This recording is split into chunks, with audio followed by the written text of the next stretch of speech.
Can I retire early?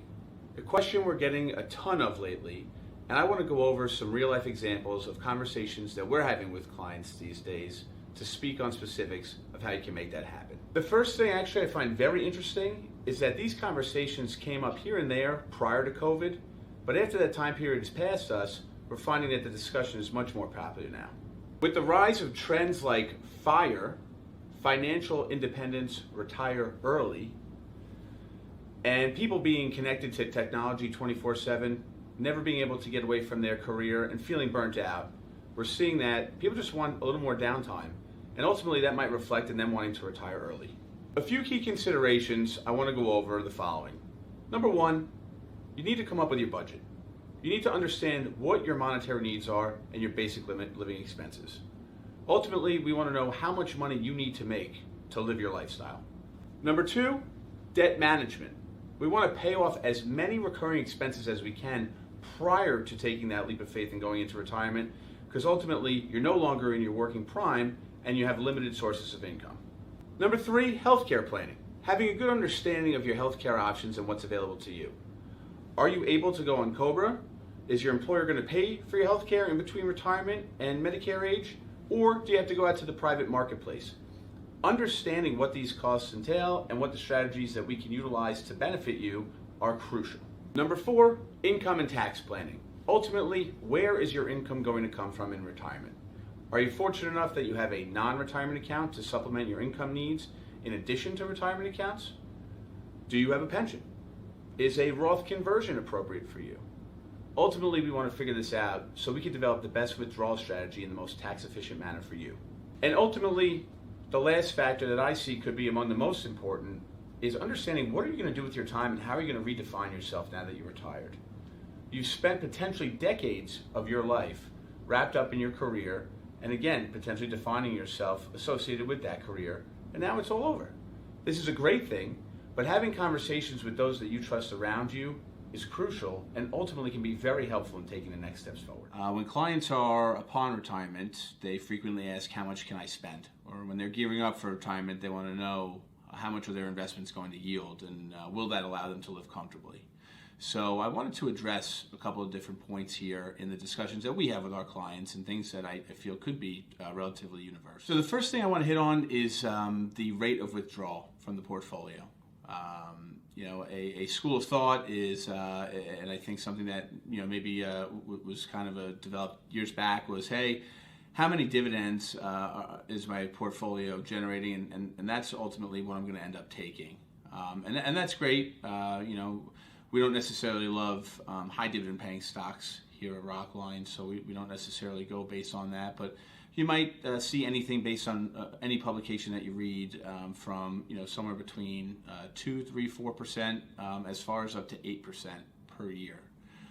We definitely like to err on the side of caution when we are doing the planning on our end, and so I think when we're developing our plans, we'll start at that 3 to 4% per year. And we'll see how far we can take it when we go through the stress tests and the Monte Carlo simulation and ultimately developing the financial plan in general. So I don't know that there's a concrete answer and a static answer for the amount of money that you can take in on an annual basis. The second part of that is that when doing these financial plans, although technology is phenomenal, it's very hard for technology to make the assumptions of the different phases of spending. And you may have heard this at some point. I don't know if this is a coined term, but something that I use is there are 3 phases, and you might think of that as immediately following retirement. Those could be known as the go-go years. The years in between retirement and maybe being a little more towards the side of the end of retirement would be the slow-go years. And then ultimately you end up coming across the phase of the no-go years. And spending is going to be different across all 3 phases. Goals are going to be different across all 3 phases. And your feelings about things such as your legacy are going to be different across all 3 phases. And that's very, very hard for software to kind of spit out a number with complete accuracy. So I want that to be made clear. And I think the final point then is to just kind of harp on how important communication is. How important keeping your plan up to date consistently, how important meeting with your trusted advisors, your financial professional, your tax professional, and your attorney, etc. It's crucial because things are going to change in your life over time, and you want your professionals to be updated and in the know. And if the plans have to be changed, that they can be changed accordingly, and everybody can be on the same page. Ultimately, going on based off of emotion and winging it is not a plan at all. So you want to work together with your team of professionals surrounding you, and you want to have a plan in place. And I think ultimately, with all those things combined and having that understanding, that will give you the greatest chance of success. Right now, there are more than 70 million Americans taking some form of Social Security, and it's a topic we are constantly speaking with our clients about. Social Security provides benefits for retirement, aid for dependent children, and insurance for the unemployed. Having a good understanding of how it could impact your situation could be a major advantage for you, or at the very least, give you some peace of mind. The first thing that you need to understand about Social Security is that benefit claims depend on your age. You can start making your claim at age 62. You can wait to full retirement, which is right around age 66 or 67, and you can even delay up to age 70. Something to be aware of, though, is that if you decide to claim Social Security before the age of full retirement, you will receive a reduced benefit. However, if you decide to wait until after full retirement, you will receive an 8% increase per year up to age 70. A couple of reasons why you might choose to take Social Security early. Number one, you have an income shortfall. Number two, you feel like you might not be in the best of health. Or number three, you might want to use it as a supplement for your income needs and allow your other investments potentially to grow over time. A couple of reasons why you might choose to wait include number one, you might want to keep working. Number two, you might not need the income. And number three, you feel like you might live a long, healthy life and you have time to wait to really maximize those benefits. Another integral part in developing your Social Security strategy is understanding that you may have to pay tax on a portion of your benefit. Currently, the Social Security Administration requires single filers with combined income of more than $25,000 per year to pay tax on a portion of their benefit. In addition, married filers filing jointly are required to pay tax on a portion of their benefit if their combined income exceeds $32,000 per year.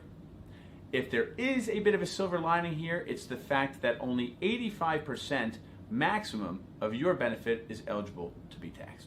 Lastly, I'd like to speak about spousal and survivor benefits, as there are a couple of caveats. If you're eligible to receive one of two benefits, you will end up receiving the higher of the two.